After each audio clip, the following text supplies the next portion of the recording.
MG. Soman എന്നും വല്യേട്ടൻ എന്നും 27 വർഷങ്ങളായി ഓർമ്മകൾ അവസാനിക്കാത്തിടത്താണ് അദ്ദേഹത്തിന്റെ മഹത്വമെന്നും പറയുകയാണ് ബാലചന്ദ്രമേനോൻ. തപസ്യ കലാസാഹിത്യ വേദി ഒരുക്കിയ എം.ജി. സോമൻ അനുസ്മരണം തിരുവല്ലയിൽ ഉദ്ഘാടനം ചെയ്യുകയായിരുന്നു അദ്ദേഹം. തപസ്യ ജില്ലാ പ്രസിഡന്റ് അഹമ്മദ് കബീർ അധ്യക്ഷത വഹിച്ചു. സംസ്ഥാന working president professor PG. Haridas, ചലച്ചിത്ര നടൻ കൃഷ്ണപ്രസാദ്, കവിയൂർ ശിവപ്രസാദ് എന്നിവർ അനുസ്മരണ പ്രഭാഷണം നടത്തി.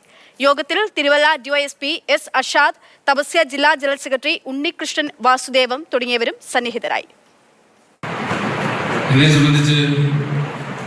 സോമൻ എന്ന് പറയുന്ന വ്യക്തിയുടെ നടന്നിരിക്കുന്ന പ്രഭാവം അതൊന്നും പറയുക എന്നുള്ളതല്ല എൻ്റെ ഉദ്ദേശം. പക്ഷേ ഞാനും എം.ജി. സോമനുമായിട്ട് മാനസികമായ ഒരു ഐക്യമുണ്ടായിരുന്നു. എന്നെ പോലെ മറ്റു പല ഘട്ടത്തിലുണ്ടായിരിക്കുകയാണ്.